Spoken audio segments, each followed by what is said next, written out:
I did several small repairs to the sails and running rigging. A sail slide I thought was broken simply needed sewing back onto its tape. A chafe hole where the main rubbed against the spreader in downwind legs needed a herringbone stitch. A serving was wrapped around the main halyard, the rope which raises the mainsail. Also I served the eye where the shackle joins the main halyard. To serve is to tightly wrap a rope with protective thread to prevent chafe.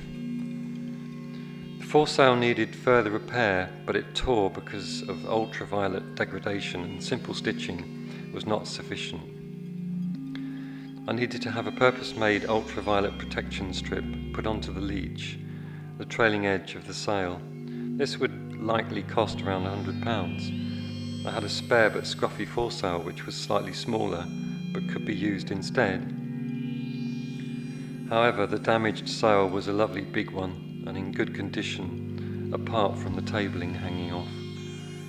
The sails had worked hard over 500 miles of fresh to strong winds. Anne and Nev aboard p14 had spent the last 2 weeks repairing gear from their Biscay crossing. It is traditionally a stretch of ocean which extracts a price from those who cross it.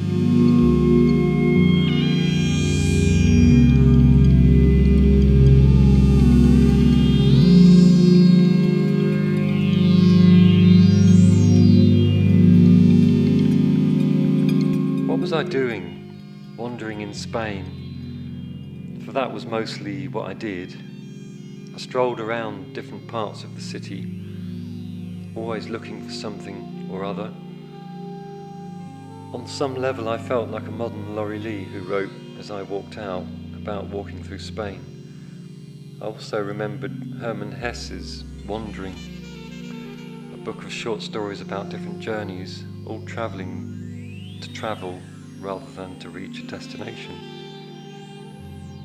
I saw reaching Spain as the beginning of my travels. Even though I had wanted to do that journey for a long period of my life, it was always only a qualifier, an entree to a richer and hopefully less salty journeying, where the land, its people and cultures would be as much part of the experience as the sailing. The boat was an effective way to carry my possessions and somewhere to rest. Travelling with a rucksack is so exhausting because there is nowhere to feel at home. I did not wish to fall asleep in a car park, as I did once on reaching Alicante when I went there 20 years before. The boat demanded responsibility, which was a good thing. The boat kept me focused, with certain procedures which could not be negotiated or neglected. I spent the day pricing a few gallons of engine oil, and it seemed it would cost €26. This meant I had to postpone buying oil until my replacement debit card arrived at the Lista de Correos at the local post office. Otherwise I would have nothing left to finance the wandering, and that would put me in a bad mood. The strolling functioned as exercise too. After 7 days on the boat, mostly slumped in the cockpit or in my bunk, I was weak. When I stepped ashore, it was with a heady, dizzy feeling of the ground being too unmoving. All the tiny pushes and shoves aboard the boat are suddenly gone, and my legs felt like jelly. My head seemed to carry on swaying as if it had set up an automatic feedback to the constant movement aboard. When this stopped, the mind swam on in its own after-image of swaying and lurching.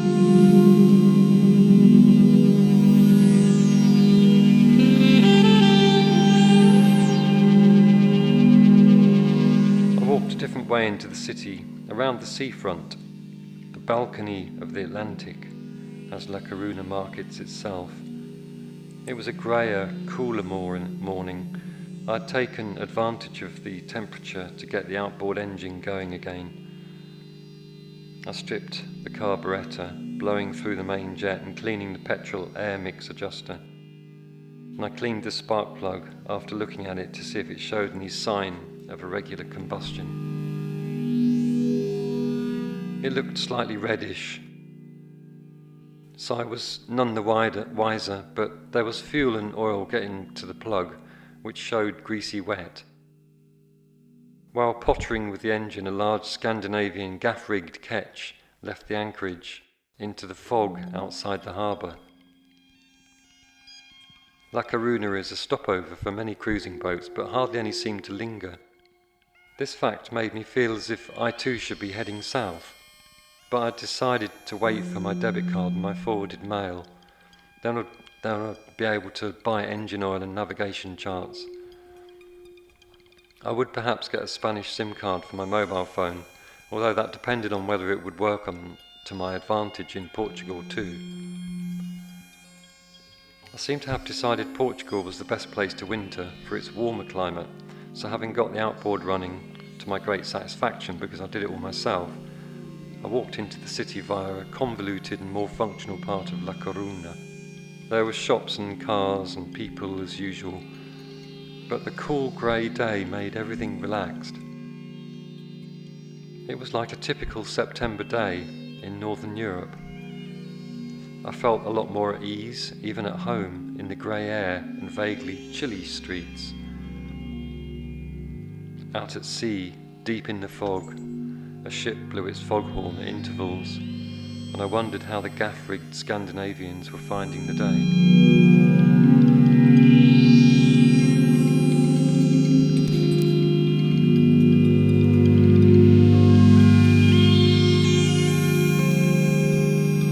I went again to my cafe, allowing a long-forgotten coffee habit to regroove. I wrote at a marble table, and two students alighted on tables next to me, drawn to my self-absorbed aura, which was a non-threatening stance. This was what I noticed first about this particular cafe. Students with books, photocopies, pens and serious faces sat in the window seats. Not many, just 3 or 4 individuals at a time, but it told me I could sit in this cafe and feel unhassled. Earlier, in a supermarket called Gadi, a middle-aged man with black curly hair emerging from the back of a grey cap asked for money. I passed by. On the way out, I passed him again, wondering whether he was an authentic beggar. To my relief, another person gave him some coins. But I was struck by the humility in his voice as he thanked the giver. It sounded quiet, gentle, and sincerely grateful. I left the supermarket entrance feeling as if I would have preferred to have given something.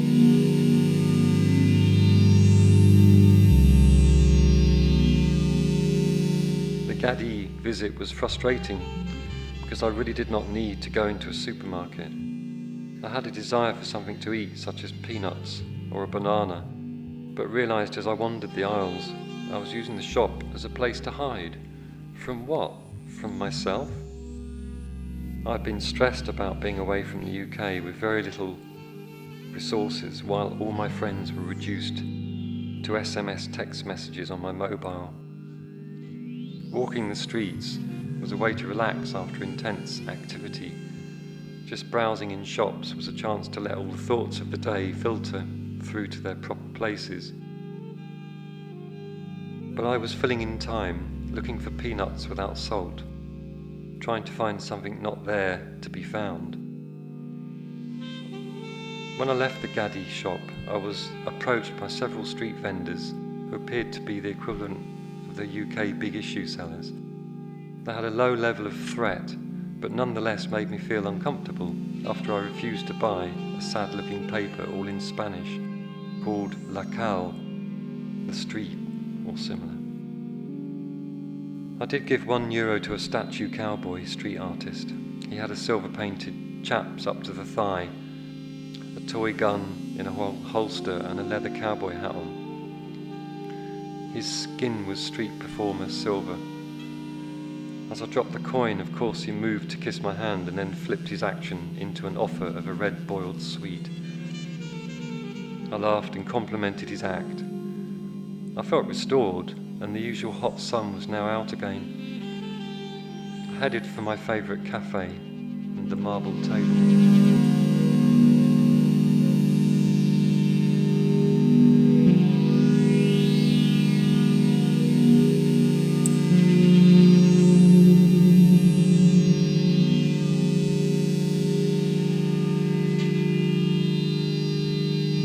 I planned to aim towards Cascais in Portugal. It was recommended as a place where cruisers gather for the winter, with a decent-sized city and a year-round tourist trade. I hoped to stretch my budget even further by playing the saxophone. The previous night I'd retrieved it from where it had been roped into storage in the bows to play some songs. It sounded good, and was another way to escape the ongoing striving to survive that life had become. Music was one of the saving graces of my life. I had a guitar aboard too, and I frequently picked it up like a smoker picks up a cigarette. Also, I had my new fretless electric bass guitar stowed up forward. I brought it along partly because it was a recent acquisition, and so I just wanted it with me. I would love to get involved with more than just sailing ideas over the coming year. If I settled for a while in a tourist area, who knows, I could end up playing in a band. I was that optimistic.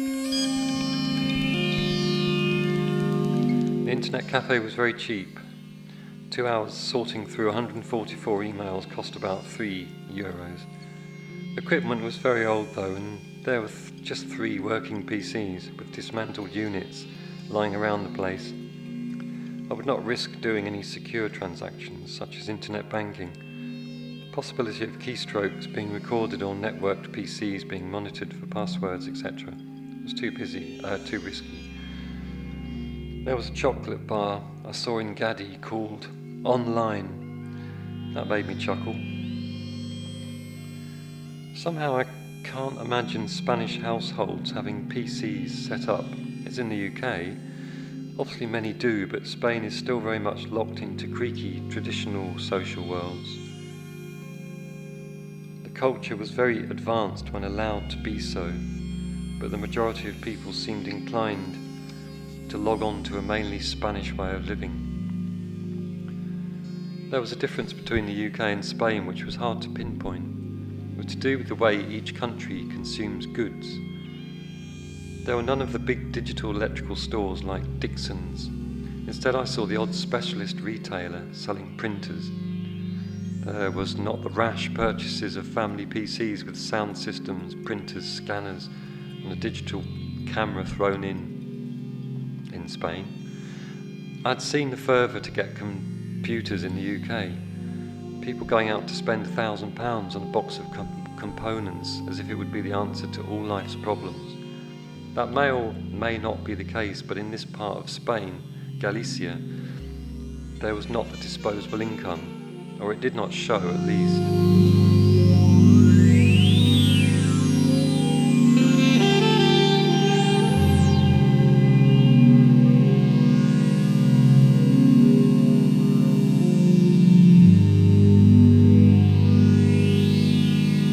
There were many quite expensive-looking women's clothes and shoe shops in La Coruña. They never became crowded in the way British ones get, with everyone queuing to spend. The Coruña shops seemed to have one customer in at a time. There were not the great W.H. Smith's magazine racks and dozens of people browsing, not just browsing, but reading a magazine cover to cover, and afterwards either buying an unread competing magazine or nothing at all.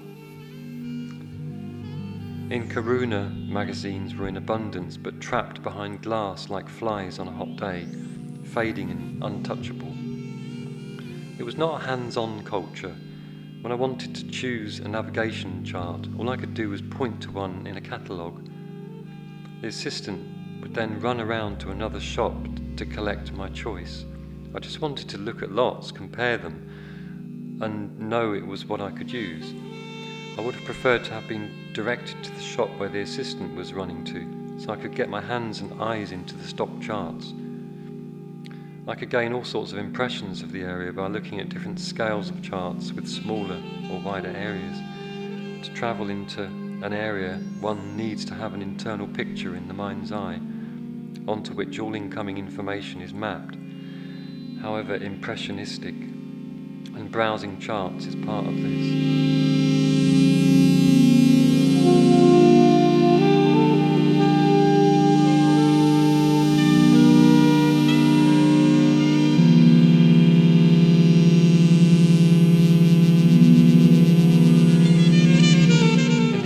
Up to the Biscay crossing, I'd often heard about the rough seas at the point where the continental shelf rises up out of the Atlantic Ocean depths. The chart indicates a change from around 100 metres to 4,000 metres depth over a distance of just 30 miles. In heavy weather, this area is known to be extremely dangerous for big seas. The large Atlantic swells are modulated by the shallowing so that they shorten and become higher. My experience was not of heavy weather but of fresh winds of force 5 to 6. The waves were very large with breaking crests. They could be seen rising up 6 or 7 metres above the rest of the seas and tumbling forward in sparkling foam. This occurred over many, many miles. Once in a while a huge container ship appeared dead ahead. I had then to alter my course away from the danger. The chance the ship could see me would be tiny. My radar reflector was a proper modern one, but they do very little in the movement and scale of the ocean. Seeing the massive size of those ULBCs, ultra-large bulk carriers, I worried again about my habit of heaving to for 15 minutes of sleep whenever I needed it.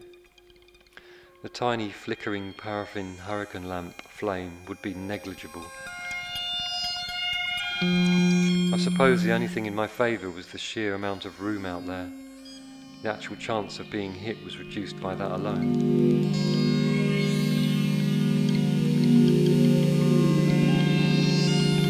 The problem though was the high number of ships. On a line from northwest France to northwest Spain, the main shipping lane, there are dozens and dozens of ships at any one time. To make a landfall from the UK to Spain, it was necessary to cross the lanes at some point. I crossed the main shipping lanes about in the middle of the Bay of Biscay, but I then had to contend with shipping heading further east to ports such as Bordeaux and Brest. A device some cruisers were using called a see-me was a transponder which, upon receiving the radar sweep of another vessel, emits a strong signal in reply. The result is a signal which appears on the ship's radar as large as that of another ship. Another device was a CARD, collision avoidance radar detector. This senses the radar of a ship as it sweeps the boat and gives an audible warning to the sailor, as well as indicating the approximate direction from which the radar was sensed. Both safety devices cost several £100. That was a simple answer to the question, what price safety? It was too much.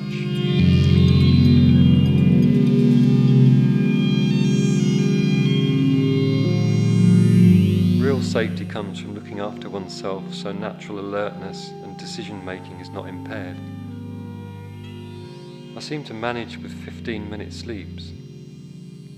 Some nights I got dozens of 15-minute sleeps in a row, which would add up to several hours. Other nights I had to keep sailing out of busy areas, or because the wind was too strong for the steering sail to work effectively. I did end up extremely tired and found it difficult to be together enough to know what was happening at the point of closing within 12 miles of La Coruna. For a while I was unable to sort out the pilotage to find the right bit of coast to head for. The GPS was telling me to go one way, whereas I was determined to head another. In the morning things became easier as I fixed my position relative to the Ria de La Coruna, but the wind fell away entirely, leaving me drifting engineless 1,000 meters off the entrance. It was early afternoon when I finally dropped anchor behind the protective harbour mole in La Coruna port.